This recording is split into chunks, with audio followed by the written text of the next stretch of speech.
Senegal উপকূলে নৌকাডুবির ১.৫ শতাধিক অভিবাসীর মৃত্যুর আশঙ্কা। ৩০ জনকে জীবিত উদ্ধার তদন্ত শুরু করেছে কর্তৃপক্ষ। ইউক্রেনের বন্দর নগরী উরেসায় রাশিয়ার ভয়াবহ হামলা, ক্ষতিগ্রস্ত বন্দর অবকাঠামোর সংকটে কিয়েভের অর্থনীতি ও বৈদেশিক বাণিজ্য। সীমান্তে টানা সংঘর্ষের পর যুদ্ধবিরতিতে থাইল্যান্ড কম্বোডিয়া। আজ থেকে কার্যকর। সীমান্ত নিয়ে দেশ দুটির ১১৮ বছর ধরে দ্বন্দ্ব চলমান। এবং যুক্তরাষ্ট্রের স্মরণকালের সবচেয়ে বেশি তুষার ঝড়ের আঘাত, কয়েক হাজার ফ্লাইট বাতিল।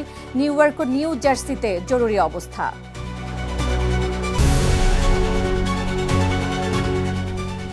বিশ্বজুড়ে ঘটে যাওয়া দিনে গুরুত্বপূর্ণ ঘটনাবলী নিয়ে আরটিভি নিয়মিত আয়োজন সারাদিনের বিশ্বে আপনাদের সঙ্গে রয়েছে আমি নীলা ফিরদৌস। পশ্চিম আফ্রিকার দেশ সেনেগালের উপকূলে অভিবাসীবাহী একটি নৌকা ডুবার ঘটনা ঘটেছে। স্পেনের কানারি দ্বীপপুঞ্জে যাওয়ার পথে নৌকাটি দুর্ঘটনার শিকার হয়। এই ঘটনায় ১৫০ জনের বেশি মানুষ নিহত হওয়ার আশঙ্কা করা হচ্ছে। তথ্যটি নিশ্চিত করেছে বার্তা সংস্থা টিআরটি ওয়ার্ল্ড। জানা যায় নৌকাটিতে প্রায় ২০০ জন যাত্রী ছিলেন। এখন পর্যন্ত ৩০ জনকে জীবিত অবস্থায় উদ্ধার করা হয়েছে। ইতিমধ্যে ঘটনার তদন্ত শুরু করেছে সেনেগাল কর্তৃপক্ষ।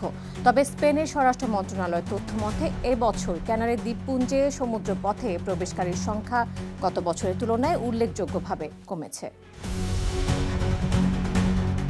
ইউক্রেনের দক্ষিণাঞ্চলীয় কৃষ্ণ সাগর তীরে গুরুত্বপূর্ণ বন্দরনগরী উরেসায় রাশিয়ার হামলা ভয়াবহ রূপ নিয়েছে। গভীর রাতে চালানো একের পর এক ক্ষেপণাস্ত্র, ড্রোন হামলায় ক্ষতিগ্রস্ত হয়েছে বন্দর অবকাঠামো, জ্বালানি স্থাপনা ও বাণিজ্যিক জাহাজ। এতে নতুন করে সংকটে পড়েছে ইউক্রেনের অর্থনীতি ও সমুদ্রপথে বৈদেশিক বাণিজ্য। এ নিয়ে বিস্তারিত আরাফাত ইয়াসারের রিপোর্টে। কৃষ্ণ সাগরের তীরে ইউক্রেনের অর্থনৈতিক প্রাণকেন্দ্র ওরেসা। সেই গুরুত্বপূর্ণ বন্দর নগরীতেই হামলা জোরালো করেছে রাশিয়া। সোমবার গভীর রাতে চালানো এক হামলায় ক্ষতিগ্রস্ত হয়েছে বন্দর অবকাঠামো ও একটি বেসামরিক মালবাহী জাহাজ। আগুন ধরে যায় একটি আবাসিক ভবনের ছাদেও। ওরেসা আঞ্চলিক সামরিক প্রশাসনের প্রধান ওলেগ কিপার জানিয়েছেন, সর্বশেষ হামলায় একটি গুদাম ও বাণিজ্যিক জাহাজ মারাত্মকভাবে ক্ষতিগ্রস্ত হয়েছে। এর আগের দিন শনিবার ওরেসার কাছাকাছি পিপদেনি বন্দরে হামলায় জ্বালানি তেল সংরক্ষণাগার ক্ষতিগ্রস্ত হয়। শুক্রবার সেখানে ব্যালিস্টিক ক্ষেপণাস্ত্র হামলায় নিহত হন অন্তত ৮ জন, আহত ৩০ জনেরও বেশি। গত সপ্তাহ জুড়ে কৃষ্ণ সাগর অঞ্চলে ব্যাপক হামলা চালিয়েছে মস্কো। এতে ওরেসার জ্বালানি ও বিদ্যুৎ অবকাঠামো ক্ষতিগ্রস্ত হয়ে লাখো মানুষ বিদ্যুৎ বিচ্ছিন্ন হয়ে পড়েন। টেলিগ্রামে দেয়া এক বার্তায় উপপ্রধানমন্ত্রী ওলকেসি কুলেবা জানান, নিস্টার নদীর ওপর একটি গুরুত্বপূর্ণ সেতুতে ২৪ ঘন্টায় ৫ বার হামলা হয়েছে। এই সেতু দিয়ে ইউক্রেনের প্রায় ৪০% জ্বালানি সরবরাহ করা হয়। সেতুটি অচল হয়ে পড়ায় জ্বালানি সরবরাহ ব্যবস্থা মারাত্মক ঝুঁকিতে পড়েছে। অন্যদিকে কিয়েভ প্রেসিডেন্ট ভলোদিমির জেলেনস্কি সাংবাদিকদের বলেন, বন্দর ও লজিস্টিক্সে রুশ হামলার কারণে ওরেসার পরিস্থিতি এখন চরম সংকটাপন্ন। তার অভিযোগ, ইউক্রেনের সমুদ্র পথে প্রবেশাধিকার বন্ধ করে উপকূলীয় অঞ্চলগুলোতে অবরুদ্ধ করাই রাশিয়ার মূল লক্ষ্য। বিশেষজ্ঞদের মতে যুদ্ধের মনোযোগ এখন স্পষ্টভাবেই ওরেসার দিকে। খেরসন ও মাইকোলাইভের মতো বন্দর রুশ দখলে বা ঝুঁকিতে থাকায় ওরেসাই ইউক্রেনের প্রধান সমুদ্রদ্বার। যুদ্ধের আগে দেশটির মোট রপ্তানির প্রায় ৭০% এই বন্দর দিয়েই হতো। গম ও ভুট্টা রপ্তানিতেও ওরেসার ভূমিকা সবচেয়ে গুরুত্বপূর্ণ। বিশ্লেষকরা সতর্ক করছেন, ওরেসা বন্দর পুরোপুরি অচল হলে ইউক্রেনের অর্থনীতির মেরুদণ্ড ভেঙে পড়তে পারে। রপ্তানি কমে বৈদেশিক মুদ্রা রিজার্ভে চাপ পড়বে, কর্মসংস্থান হারাবেন হাজারো মানুষ, বিপর্যস্ত হবে কৃষি ও জ্বালানি খাত। এরই মধ্যে কৃষ্ণ সাগরে শুরু হয়েছে এক ধরনের অসম নৌযুদ্ধ। ইউক্রেন পানির নিচে চলাচলকারী ড্রোন দিয়ে রাশিয়ার ছায়া নৌবহরে হামলা চালাচ্ছে। অন্যদিকে রাশিয়া আঘাত বাড়াচ্ছে ইউক্রেনের বাণিজ্যিক জাহাজ ও বন্দর অবকাঠামোতে। কূটনৈতিক তৎপরতা জোরদার হলেও যুদ্ধের বাস্তবতায় ওরেসা এখন সবচেয়ে বড় ঝুঁকির মুখে। আরাফাত ইয়াসার, আরটিভি। সীমান্তে টানা কয়েক সপ্তাহের সংঘর্ষের পর যুদ্ধবিরতিতে রাজি হয়েছে থাইল্যান্ড ও কম্বোডিয়া। শনিবার এক যৌথ বিবৃতিতে তথ্য নিশ্চিত করেছে দেশ দুটি। বিবৃতিতে বলা হয়েছে, উভয় পক্ষ এই যৌথ বিবৃতিতে স্বাক্ষরের পর থেকেই অবিলম্বে যুদ্ধবিরতিতে সম্মত হয়েছে, যা ২৭ ডিসেম্বর স্থানীয় সময় দুপুর ১২টা থেকে কার্যকর হবে। বিবৃতি অনুযায়ী একে অপরের সামরিক লক্ষ্যবস্তু, বেসামরিক নাগরিক এবং সাধারণ জনগণের সম্পদ বা অবকাঠামোর ওপর কোনো ধরনের আক্রমণ করতে পারবে না। থাইল্যান্ড ও কম্বোডিয়ার মধ্যে ৮০০ কিলোমিটার দীর্ঘ সীমান্ত নিয়ে ১১৮ বছর ধরে দ্বন্দ্ব চলমান রয়েছে। জানুয়ারিতে ৫ লাখ হিন্দু সাধু নিয়ে বাংলাদেশ উপ হাই কমিশনে হামলার হুমকি দিয়েছেন বিজেপির পশ্চিমবঙ্গ শাখার প্রধান ও এমএলএ শুভেন্দু অধিকারী।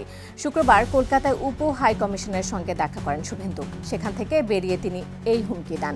বাংলাদেশে হিন্দুদের উপর হামলা বন্ধ না হলে সাধুরা আক্রমণ করবে বলে জানান এই বিজেপি নেতা। গত সপ্তাহে উপ হাই কমিশনে হামলার চেষ্টা চালিয়েছিল বিজেপি ও হিন্দুত্ববাদী দলগুলো, কিন্তু তখন তাদের ব্যাপক লাঠিচার্জ করে পুলিশ। মূলত সম্প্রতি ময়মনসিংহের ভালুকায় দীপু দাস নামে এক যুবককে পিটিয়ে হত্যার ঘটনার পর ভারতে বাংলাদেশের বিভিন্ন হাই কমিশনে হামলা করছে ভারতের হিন্দুত্ববাদী সংগঠনগুলো। পূর্ব আফ্রিকার উপদ্বীপ সোমালিল্যান্ডকে আনুষ্ঠানিকভাবে স্বাধীন ও সার্বভৌম রাষ্ট্রের স্বীকৃতি দিয়েছে ইসরায়েল। এর সাথে স্বীকৃতি দেওয়ার পর দুই দেশের মধ্যে কূটনৈতিক সম্পর্ক স্থাপনের লক্ষ্যে একটি চুক্তি স্বাক্ষর করা হয়েছে। শুক্রবার ইসরায়েলের প্রধানমন্ত্রী বেনিয়ামিন নেতানিয়াহুর দফতরে এক বিবৃতিতে এই তথ্য জানানো হয়েছে। তথ্যটি নিশ্চিত করেছে আন্তর্জাতিক বার্তা সংস্থা আল জাজিরা।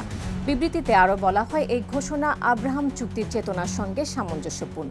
এতে যুক্তরাষ্ট্রের সাবেক প্রেসিডেন্ট ডোনাল্ড ট্রাম্পের প্রথম মেয়াদে ইসরায়েল ও কয়েকটি আরব দেশের মধ্যে স্বাক্ষরিত একাধিক চুক্তির কথা উল্লেখ করা হয়। অন্যদিকে সোমালিল্যান্ডের প্রেসিডেন্ট আবদিহার রহমান মোহাম্মদ আবদুল্লাহি এই স্বীকৃতিকে স্বাগত জানিয়ে বলেন, এটি একটি কৌশলগত অংশীদারিত্বের সূচনা। যুক্তরাষ্ট্রের বিভিন্ন রাজ্যে আঘাত হেনেছে তুষারঝড়। তুষারঝড়ের কারণে এরই মধ্যে কয়েক হাজার ফ্লাইট বাতিল বা স্থগিত করা হয়েছে। এছাড়া নিউ ইয়র্ক ও নিউ জার্সিতে ঘোষণা করা হয়েছে জরুরি অবস্থা। শনিবার এমনই খবর জানিয়েছে একাধিক আন্তর্জাতিক গণমাধ্যম। তারা বলছে, এবারে নিউ ইয়র্কের স্মরণকালের সবচেয়ে বেশি তুষারপাতের পূর্বাভাস দেওয়া হয়েছে। নিউ ইয়র্ক এলাকায় ২ থেকে ৫ ইঞ্চি তুষারপাত হতে পারে। এছাড়া লং আইল্যান্ড এবং উত্তর জার্সিতেও একই রকম পরিস্থিতি হতে পারে। অপরদিকে পূর্ব লং আইল্যান্ড এবং কানেকটিকাটে ৫ থেকে ১০ ইঞ্চি পর্যন্ত তুষারপাত হতে পারে। সন্ধ্যা ও রাতের দিকে ধীর গতিতে গাড়ি চালাতে চালকদের অনুরোধ করেছে প্রশাসনগুলো। এদিকে শুক্রবার বিভিন্ন শহরে অন্তত ১,০০০ ফ্লাইট বাতিল ও ৪,০০০ ফ্লাইট স্থগিত করা হয়েছে। অবরুদ্ধ গাজায় টানা বোমা বর্ষণ, বাস্তুচ্যুতি আর মানবিক বিপর্যয়ের মধ্যেও বিশ্বাস ও শিক্ষার এক অনন্য দৃষ্টান্ত তৈরি হয়েছে। দখলদার ইসরায়েলি বাহিনীর হামলার মাঝে ৫০০ ফিলিস্তিনি পবিত্র কোরআনে হাফেজ হয়েছে। যুদ্ধের ধ্বংসস্তূপের ভেতর দাঁড়িয়েও এই অর্জন হয়ে উঠেছে গাজাবাসীর অটল মনোবলের প্রতীক। বিস্তারিত জানাচ্ছেন আরাফাত ইয়াসার। বোমার শব্দ আর আতঙ্কের মাঝেই গাজায় কুরআনে হাফেজ হয়েছেন ৫০০ জন ফিলিস্তিনি। বৃহস্পতিবার গাজা সিটির আল শাতি শরণার্থী শিবিরে এক অনুষ্ঠানের মাধ্যমে তাদের সম্মাননা জানানো হয়। স্থানীয় ধর্মীয় ও সামাজিক প্রতিষ্ঠানগুলোর আয়োজনে অনুষ্ঠানে অংশ নেন হাফেজদের পরিবার, আলেম, শিক্ষক ও শিবিরের বাসিন্দারা। উপস্থিত অনেকেই যুদ্ধের সময় একাধিকবার বাস্তুচ্যুত হয়েছেন। বিদ্যুৎ ও বিশুদ্ধ পানির সংকট, নিরাপদ আশ্রয়ের অভাব এবং স্বজন হারানোর বেদনার মধ্যেই তারা কুরআনে হাফেজ হয়েছেন। অনেকেই ভিড়ঠাসা আশ্রয় কেন্দ্র, ক্ষতিগ্রস্ত ঘর কিংবা অস্থায়ী শ্রেণীকক্ষে মোমবাতির আলোতে পড়াশোনা চালিয়ে যান। বক্তারা বলেন, যুদ্ধকালীন সময়ে কুরআনে হাফেজ হওয়া শুধু ধর্মীয় অর্জন নয়, এটি ফিলিস্তিনি পরিচয় ও সংস্কৃতি রক্ষার এক নীরব প্রতিরোধ। দীর্ঘ অবরোধ ও ধারাবাহিক হামলার মধ্যেও স্বেচ্ছাসেবী উদ্যোগ ও পারিবারিক সহযোগিতায় গাজায় কুরআন শিক্ষার ধারাবাহিকতা বজায় এক অনন্য দৃষ্টান্ত তৈরি করেছে। আরাফাত ইয়াসার, RTV। আগামী ৫ বছরে মধ্যপ্রাচ্যের সংযুক্ত আরব আমিরাত ও সৌদি আরবের শ্রমবাজারে ১৫ লাখেরও বেশি অতিরিক্ত কর্মীর চাহিদা তৈরি হবে। ২০২৫ সালে প্রকাশিত একটি বৈশ্বিক শ্রমশক্তি সমীক্ষায় এই তথ্য উঠে এসেছে। এই গবেষণাটি পরিচালনা করেছে যুক্তরাষ্ট্র, যুক্তরাজ্য ভিত্তিক প্রতিষ্ঠান সার্ভিস নাও ও পিয়ারসন। বিশ্বজুড়ে কৃত্রিম বুদ্ধিমত্তা বা AI এর দ্রুত বিস্তার সত্ত্বেও এই চাহিদা আশার সঞ্চার করেছে বলে মন্তব্য করেছেন সংশ্লিষ্টরা। আরও জানাচ্ছেন ইমরুল হাসান। শঙ্কার মধ্যেও আশার সঞ্চার করেছে কৃত্রিম বুদ্ধিমত্তা বা এআই এর উৎকর্ষতা। গবেষণা বলছে বিশ্বজুড়ে এআই ব্যবসা পরিচালনার ধরনে পরিবর্তন আনলেও এটি উপসাগরীয় অঞ্চলে মানবকর্মীর সামগ্রিক চাহিদা কমাচ্ছে না, বরং শক্তিশালী অর্থনৈতিক প্রবৃদ্ধি, বড় বড় উন্নয়ন প্রকল্প এবং সরকারি বেসরকারি খাতের পরিষেবা সম্প্রসারণের মতো বিষয়গুলো সংযুক্ত আরব আমিরাত ও সৌদি আরবে শ্রমের টেকসই চাহিদাকে এগিয়ে নিচ্ছে। মূলত সৌদি সরকারের ভিশন 2030 অর্থনীতি সংস্কার কর্মসূচির কারণে শ্রমশক্তির চাহিদা বৃদ্ধি পাচ্ছে, যার আওতায় নির্মাণ, অবকাঠামো উন্নয়ন, পর্যটন, উৎপাদন, লজিস্টিক্স ও নতুন অর্থনৈতিক অঞ্চলে বড় ধরনের বিনিয়োগ অন্তর্ভুক্ত রয়েছে। গবেষণায় অনুমান করা হয় এআই এর মাধ্যমে উৎপাদনশীলতা না বাড়ালে সৌদি আরবকে তার সম্প্রসারণ পরিকল্পনা বাস্তবায়নের জন্য আরও প্রায় 6.5 লাখ অতিরিক্ত কর্মী প্রয়োজন হতো। এমনকি স্বয়ংক্রিয় ব্যবস্থা বিবেচনায় নেওয়ার পরও এটা ধারণা করা হচ্ছে আগামী বছরগুলোতে দেশটিতে উল্লেখযোগ্য শ্রম ঘাটতির মুখে পড়তে হতে পারে। আর সংযুক্ত আরব আমিরাতে শ্রমশক্তির চাহিদা আরও দ্রুত গতিতে বাড়বে বলে ধারণা করা হচ্ছে। গবেষণা প্রতিবেদন অনুসারে 2030 সালের মধ্যে সংযুক্ত আরব আমিরাতের মোট শ্রমশক্তি 12.1% বৃদ্ধি পেতে পারে, যা সমীক্ষায় অন্তর্ভুক্ত দেশগুলোর মধ্যে এটিকে অন্যতম দ্রুত বর্ধনশীল শ্রম বাজারে পরিণত করছে। প্রতিবেদনে বলা হয়েছে মানব শ্রমশক্তিতে এই 12.1% বৃদ্ধি সমীক্ষায় অন্তর্ভুক্ত বাজারগুলোর মধ্যে অন্যতম সর্বোচ্চ। অন্যদিকে সৌদি আরবে কর্মশক্তি 11.6% বৃদ্ধি পাবে বলে অনুমান করছেন মধ্যপ্রাচ্য বিশেষজ্ঞরা। এর তুলনায় যুক্তরাষ্ট্র ও যুক্তরাজ্যের মতো প্রধান অর্থনীতিতে এই সম্প্রসারণ উল্লেখযোগ্য হারে কম। এই গবেষণাটি পরিচালনা করেছে সার্ভিসনাও ও পিয়ারসন। সার্ভিসনাও যুক্তরাষ্ট্র ভিত্তিক একটি এন্টারপ্রাইজ সফটওয়্যার কোম্পানি, যা বিভিন্ন দেশের সরকার ও বড় বড় প্রতিষ্ঠানকে ডিজিটাল ওয়ার্কফ্লো এবং অটোমেশন প্ল্যাটফর্ম সরবরাহ করে। অন্যদিকে পিয়ারসন হল যুক্তরাজ্য ভিত্তিক একটি বৈশ্বিক শিক্ষা কোম্পানি, যা শিক্ষা, দক্ষতা উন্নয়ন ও শ্রমশক্তি মূল্যায়নে বিশেষ পারদর্শী। গবেষণা অনুযায়ী প্রযুক্তি, কৃত্রিম বুদ্ধিমত্তা ও সেবার ডিজিটাল রূপান্তরের উপর সংযুক্ত আরব আমিরাতের বিশেষ গুরুত্ব কর্মসংস্থান বিলোপের পরিবর্তে নতুন চাকরির সুযোগ তৈরি করতে পারে। তবে সংযুক্ত আরব আমিরাত ও সৌদি আরব উভয় দেশেই যেসব প্রধান খাতে কর্মী নিয়োগ অব্যাহত থাকবে বলে ধারণা করা হচ্ছে তার মধ্যে রয়েছে নির্মাণ, পরিবহন, লজিস্টিক্স, স্বাস্থ্যসেবা, আতিথেয়তা, খুচরা বিপণন, শিক্ষা, জ্বালানি, আর্থিক সেবা এবং তথ্য প্রযুক্তির মতো খাত। এখন দেখার বিষয় এ ধরনের সুযোগকে কোন দেশ কিভাবে কাজে লাগায়। ইমরুল হাসান, RTV।